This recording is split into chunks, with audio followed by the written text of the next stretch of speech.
Trekking pole techniques. Would I use my duplex above tree line? Do I ever sleep with food in my tent? All that and more on this week's Q&A.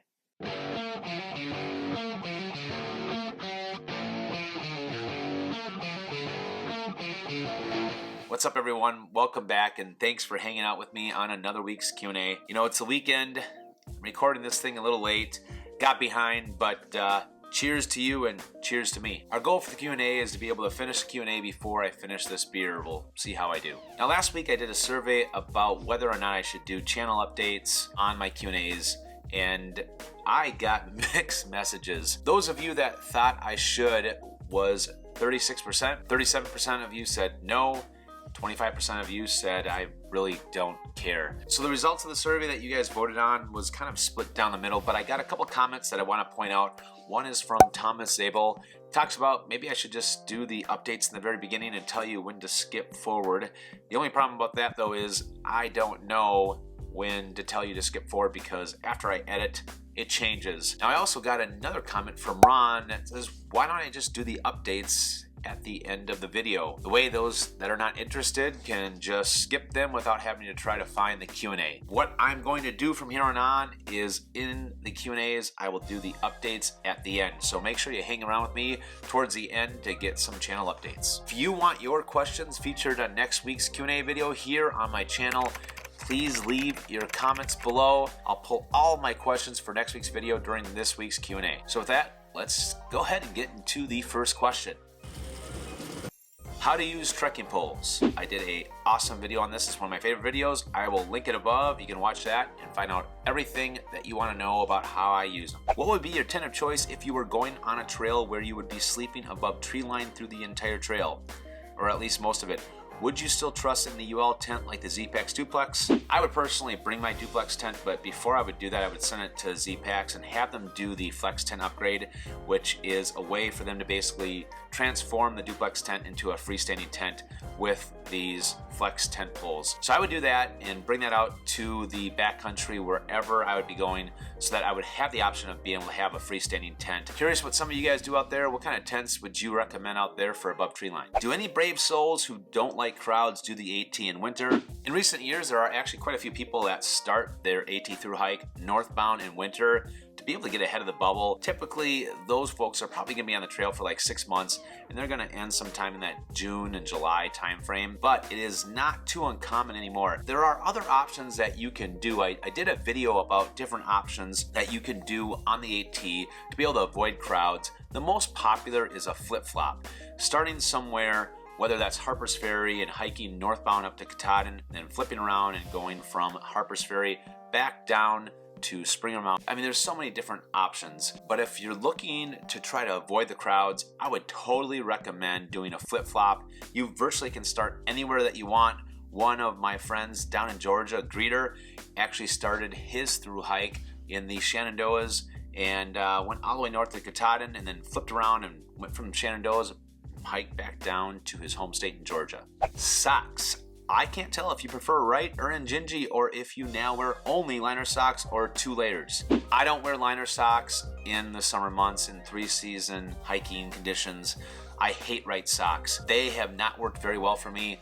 I wore them on the AT and I burned through them in about 8 or 9 days. I already had holes in them. I got rid of the right socks, and my most current sock that I'm wearing and the sock that I really enjoy is the Injinji, so that's why I'm wearing, but no liners with the Injinjis. Have you ever considered selling off some of your older backpacks or temps? I've actually thought about selling some of my gear that I just don't really use anymore. Will you make a video on how to use your inReach, please? Yeah, I think that'd actually be a good idea. Now, I actually did do a review on the DeLorme inReach Explorer. I compared it to the Spot. I'll link it above here if you haven't seen it yet. But there are some new features on the newer DeLorme inReach Explorer. I have the older one, so I don't know how outdated that it would be. Well, hello there, neighbor to the north. Miyagi here. Your Force 8 challenge with Viking looked awesome, and I enjoyed the content coming off of that trip. Thank you. Now, you seem to be a man full of challenges. Tell us about your upcoming unsupported FKT attempt of the Spirit Hiking Trail, its challenges, and a little bit about the current record holder. I may see you in September. Catch me if you can. Fist bumps, Miyagi. So I am going to be attempting the FKT, my second attempt, of the Spear Hiking Trail. It's my home trail. I love the trail. I'm a Minnesota boy. A little bit about the hike. I've done some videos in the past about this hike, and most importantly, some of the things I learned on my last attempt of it. I'll link it above here if you're curious to see and hear about that. The current record holder is somewhere, I think it was 8 days, 8 hours is what the current record is for the Spear Hiking Trail. It is about 310 miles. It extends basically from Canada all the way around Lake Superior and ends just south of Duluth. Now, I made a few mistakes during my last attempt. I had a gear choice that pretty much ended my journey. Also made a very poor choice as to when I was going to hike that trail. Now, I didn't really have a choice though, because I secured a permit to hike the JMT last fall, which was when I was originally going to try the FKT attempt. So I moved it up to summer, and that was a mistake. I would have never done that again.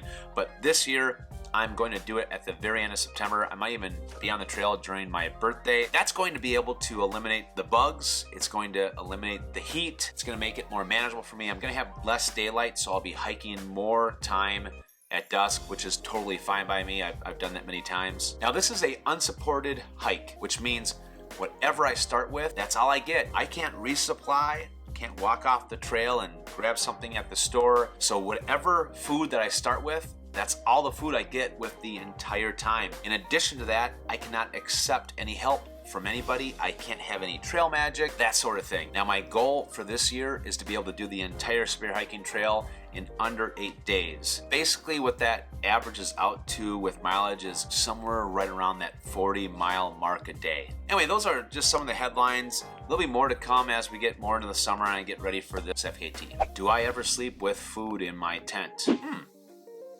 If I said no, I would be lying. When I was on the Appalachian Trail, I did sleep with food in my tent when I was about north of Pennsylvania. Now, south of that, I was hanging up my food just about every single night, the entire 1,200 miles of the Appalachian Trail. When I got to areas where I felt confident enough, where there wasn't a lot of bear activity, and I would be staying in stealth sites, not really at shelters, because if there is going to be issues, they're probably going to be at places where people migrate, like shelters. Now, I don't recommend that you are sleeping in your tent with food. Now, what I do recommend is looking at the Ursack.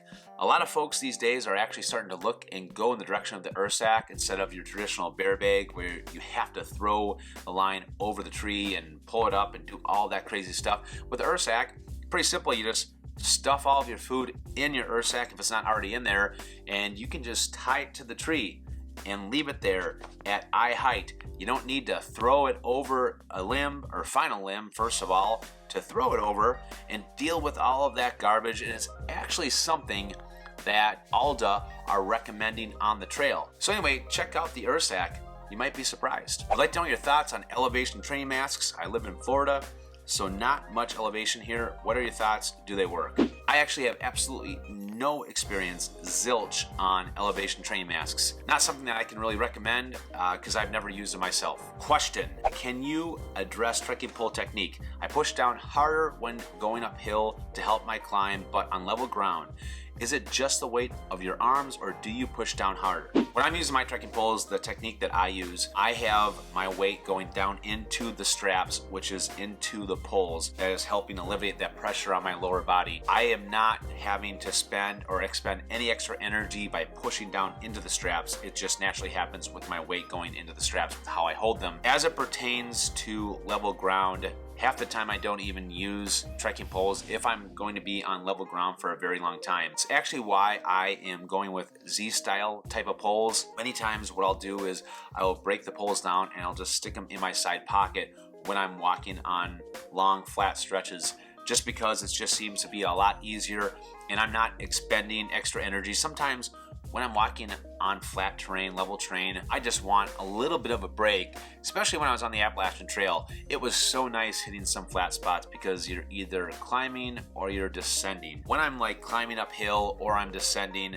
I definitely have problems with the very end of my poles breaking. Every 500 miles, I actually had to replace my flex tips on my Black Diamond trekking poles, and that's just what happened with me. But it's really with my technique that I use. But again, I did not have any injuries. I had very little pain, no pain until I got into the White Mountains with my trekking pole techniques that I used while I was on the AT. I was thinking of doing the entire Ozark Trail. Have you ever considered doing it? Yes, it's in the deck of cards. What is your favorite section if you're going to do just 1 week on the trail? I wish I had 6 months from now, but I will be happy with just 1 week. So where should I go? I'm pretty sure that you are referring to the Appalachian Trail. A couple weeks ago, I actually did a Q&A, talked a little bit about this, about different sections that I really enjoyed. Some of the sections, like the White Mountains, I thought that was probably the coolest part of the entire AT, but that's not something that I would recommend for everyone if they don't have the skill sets or maybe even the time to be able to even hike any decent sort of mileage. But one section on the trail that I did not mention in that Q&A that I think is a fantastic area, and I would definitely highly recommend, is doing the Triple Crown of the AT, which is hiking to Dragon's Tooth, then McAfee Knob, and then Tinker Cliffs. It's somewhere around 30 or so miles. It's a great 30-mile stretch of the trail, and you can definitely do that in a week. But that's a great section of the trail that I would recommend. One section of the trail that I would do if I had just a week off is the Smokies. I had terrible weather when I was going through the Smokies on my AT through hike. I told myself that I wanted to go back and hike that section again. That is definitely in the deck of cards sometime. I hope in the near future being able to go back and do the smokes. You mentioned on an earlier video on friends, family following you via GPS. What service or application do you use to do this? I actually use a GPS made by Garmin, the DeLorme InReach Explorer. That's how everyone tracks me. It's my family, my friends, and then folks that are signed up through Patreon that are my $5 pledgers or more get access to my GPS, and they can see me in all of my adventures. I also do a live Facebook feed from the trail as often as I can during my adventures. Right before I get out on the trail, I post a link with the password for the GPS device for everyone to be able to follow me, and they just click on it and type in the password, and then they can actually track my breadcrumb trail, which I update sometime every 30 minutes to 2 hours, just kind of depending on what kind of hike and adventure I'm doing. Does a Patagonia sun mask stay on your face? Is it good for blocking wind when it is in the 30s and 40s? My sun mask actually has fit on my face. I haven't had problems with it falling down, but it is a little bit looser than your average buff, so I could totally see why that happens to folks, or why you've heard that. As it pertains to blocking wind, there's been a few occasions that I've been in the wind with the sun mask. It hasn't really been in really cold conditions. I've had different or used different buffs, like when I was out doing the JMT. So I can't really tell you from experience how well it did with blocking cold winds, but the winds that I have used it in, it hasn't been bad. So I think you'll be okay. But if you're worried about the sun mask not fitting on there, I would just go with a different buff, because I could see it is a little bit more of a loose fit. So I do have a couple of channel updates. First thing, t-shirts. If you haven't had a chance, check out my designs for my t-shirts. I'm only selling them for about another week. I have a male version and a female version. The shirts are awesome. I'm so happy how they turned out. You'll probably be seeing me on the channel with them, and when I go to trail days, I'll probably be hanging around with that swag. But St. Patty's Day is the last day that we're going to be selling this style of the shirt. Now, second update, I have received a ton of positive feedback about me and Viking and how fun that it was seeing us together and what we did with doing the Winter 4-Day Challenge. So much so that we are trying to look and see if there's ways that we can make it work to be able to get together more often. Right now, we're trying to figure out the financials, and we got kind of a couple ideas of how maybe we can make it work. So we will talk about that more coming soon here, but we are looking at doing some more collaborations here in the future, so stay tuned for that. Well, that's the end of the beer. That's the end of the Q&A. Thanks so much for staying tuned in. Now again, if you have a question you want me to feature on next week's Q&A, place them below in the comments. Stay tuned for more sightings, and I hope you guys continue to follow Bigfoot. Please subscribe. Bye-bye.